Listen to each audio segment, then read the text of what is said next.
ضرورت ہے اس بات کی کہ ہم اپنی مسجدوں کو اپنے بچوں سے، اپنے جوانوں سے، اپنے بوڑھوں سے اس کو آباد کریں۔ ہمارے محلے میں رہنے والا کوئی بچہ مسجد سے دور نہ ہو، ہمارے محلے میں رہنے والے جوان مسجدوں سے دور نہ ہو، رہنے والے بوڑھے وہ بھی مسجدوں سے دور نہ ہو۔ ان کا رشتہ مسجدوں سے اتنا زیادہ مضبوط ہونا چاہیے کہ ان کو مسجد میں آنے کے بعد میں مسجد کی ہر چیز معلوم ہونا چاہیے کہ ہمارے محلے کی مسجد میں کیا کیا ہوتا ہے اور کب ہوتا ہے اور کیسے ہوتا ہے۔ کسی کہنے والے نے ایک بہت پیاری اور اچھی بات کہی ہے کہ تمہارا رشتہ مسجد کے ساتھ میں اتنا مضبوط تو ہونا چاہیے کہ جب پنکھا چالو کرنے کے لیے بورڈ پر جاؤ تو تم کو ایک پنکھا چالو کرنے کے لیے 4 بٹن نہ دبانا پڑے۔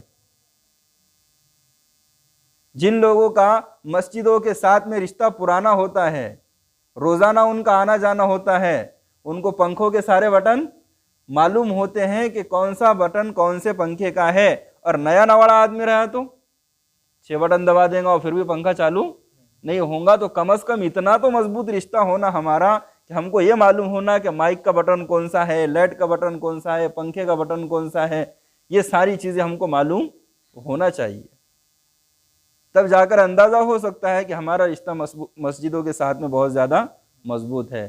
مسلمان ہے، ایمان والا ہے، مسلمان کہلانے والا ہے، لیکن مسجد سے اس کا کوئی رشتہ نہیں، مسجد میں کبھی آتا نہیں ہے، مسجد میں کبھی جھانک کر دیکھتا نہیں ہے، اللہ کے گھر میں کس چیز کی کمی رہ گئی ہے، اللہ کے گھر میں کس چیز کی ضرورت ہے، کبھی جھانک کر دیکھتا نہیں ہے۔ تو میرے بھائیوں، جب اللہ کے گھر کو ہم جھانک کر نہیں دیکھیں گے، اس کے اندر کسی چیز کی ضرورت تو نہیں، کسی چیز کی کمی تو نہیں، تاکہ ہمارے ذریعے سے اس کو پورا کیا جائے، تو پھر اللہ ہمارے گھروں میں کیسے جھانک کر دیکھے گا؟ جب ہم اللہ کے گھر کی آبادی کی فکر نہیں کریں گے، پھر اللہ ہمارے گھر کو کیوں کر کے آباد کریں گا؟ اگر ہم خود اللہ کے گھر کو ویران کریں گے تو پھر اللہ ہمارے گھر کو ویران کیوں نہیں کریں گا؟ کہتے ہیں کہ جو اللہ کے گھر کو آباد کرتا ہے اللہ اس کے گھر کو آباد کرتے ہیں، اور جو اللہ کے گھر کو ویران کرتا ہے اللہ اس کے گھر کو ویران کرتے ہیں۔ اس لیے میرے عزیز دینی بھائیوں، مسجدوں کو ہم بہت اونچا درجہ دیں اور مسجدوں سے ہم ہمارا رشتہ مضبوط بنائیں، زیادہ سے زیادہ وقت یہاں پر گزاریں۔ کام کاروبار تجارتیں ہم فارغ ہو جاتے ہیں تو آ کر کے یہاں پر وقت دیں، تاکہ مسجد کے سارے امور انجام دیے جائیں۔ ہم نہیں دیں گے تو کون دیں گا؟ محلے والے مسجد میں نہیں آئیں گے تو کون آئیں گا؟ باہر کے لوگ آئیں گے۔ ارے بھائی، ہم نے مسجد کھڑی کی ہے، ہم نے مسجد کو بنایا ہے، ہم کو ہی آنا پڑے گا، ہم کو ہی کرنا پڑے گا، ہم کو ہی بیٹھنا پڑے گا، سارے چیزیں ہمارے کندھوں پر ہے۔ اگر ہر ایک سوچیں گا کہ نہیں بھئی میرے نہیں جانے سے کیا ہو رہا، اگر ہر مسلمان اور ہر ایمان والا یہ سوچیں گا کہ میں نہیں گیا تو کیا ہوں گا، تو پھر مسجدیں ویران ہو جائیں گی۔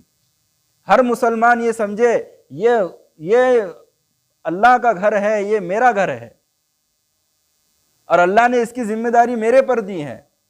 ہر مسلمان یہ سوچے، یہ نہ سوچے کہ باقی دوسرے لوگ ہیں وہ اس کی ذمہ داری کو پورا کر لیں گے، یہ سوچے کہ میرا گھر ہے یہ۔ جس طرح میں میرے گھر کی حفاظت کرتا ہوں، میرے گھر میں صاف صفائی کرتا ہوں، میرے گھر کی دیکھ بھال کرتا ہوں، میں اللہ کے گھر کی بھی اسی طرح دیکھ بھال کروں گا، اسی طرح حفاظت کروں گا جس طرح میں اپنے گھر کی کرتا ہوں۔ تو انشاءاللہ دیکھیں گے آپ لوگ کہ اللہ تبارک و تعالیٰ کی طرف سے رحمتیں، برکتیں اور اس کی طرف سے مدد و نصرتیں ہم اپنی آنکھوں سے دیکھیں گے، نظر آتی ہیں۔ اس لیے ہم اپنے تعلق کو مسجد سے مضبوط تر بنائیں۔ ایک مسلمان کی شان یہی ہے کہ اس کا رابطہ اور اس کا تعلق اور اس کا رشتہ مسجد سے زیادہ مضبوط ہو۔ آج ہمارے جوانوں کے پاس میں چوکوں میں بیٹھنے کے لیے وقت ہے، ہمارے بوڑھوں کے پاس میں ہوٹلوں میں بیٹھنے کے لیے وقت ہے، لیکن مسجد میں آ کر 10 منٹ بیٹھنا بھی ہمارے لیے بھاری اور بہت بڑا کام ہو جاتا ہے۔ پھر اس سے کیسے اندازہ ہوگا کہ ہمارے دل میں عشق الہی اور دین اسلام کی عظمت اور محبت کس طرح ہے؟ اس بات کا ہم بالکل اندازہ لگا سکتے ہیں۔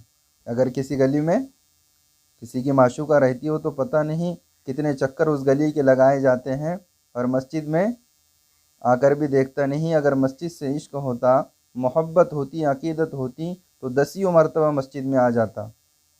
تو اس سے اندازہ ہو سکتا ہے کہ اللہ تبارک و تعالی ہم کو روزانہ 5 وقت بلاتے ہیں، لیکن ایک مرتبہ بھی حاضری نہیں ہوتی، تو پھر اندازہ لگا لیجئے کہ ہم اپنے مالک کے نیموں کا اور اس کے قانون کا کتنا پالن کرنے والے ہیں۔ میرے عزیزو، ہم اس بات کو سمجھیں کہ جو جس کے در پہ جتنا جاتا ہے تو اس گھر کا مالک اور اس در کا مالک اتنا ہی ہم پہ مہربان ہوتا ہے، اتنی ہی ہم پر اپنی نعمتوں کو نچھاور کرتا ہے۔ جتنا لگن اور جتنی تعلق، جتنی عقیدت اور جتنی محبت ہم کو اس سے ہوں گی، اللہ تبارک و تعالیٰ بھی ہماری طرف اتنا ہی زیادہ بڑھے گا، اور ہمارے مسئلوں کو، پریشانیوں کو، مصیبتوں کو اللہ دور فرمائیں گے۔ اپنی حاجتوں اور پریشانیوں کو اس کے در پہ آ کے اس کے سامنے رکھنا، پھر دیکھیے کیسے فتوحات کے دروازے اور مدد اور نصرتوں کے دروازے اللہ کی طرف سے ہمارے لیے کھلتے ہیں۔ اللہ تعالی ہم سب کو یہ باتیں سمجھنے کی توفیق عطا فرمائے، اور مسجدوں سے اپنا تعلق اور اپنا رشتہ مضبوط سے مضبوط تر بنانے کی توفیق عطا فرمائے۔ اگر اب تک آپ نے ہمارے یوٹیوب چینل عظمت اسلام کو سبسکرائب نہیں کیا تو سبسکرائب کریں، تاکہ ہر آنے والی ویڈیو سے آپ باخبر رہیں اور اس کی نوٹیفیکیشن آپ تک پہنچتی رہے۔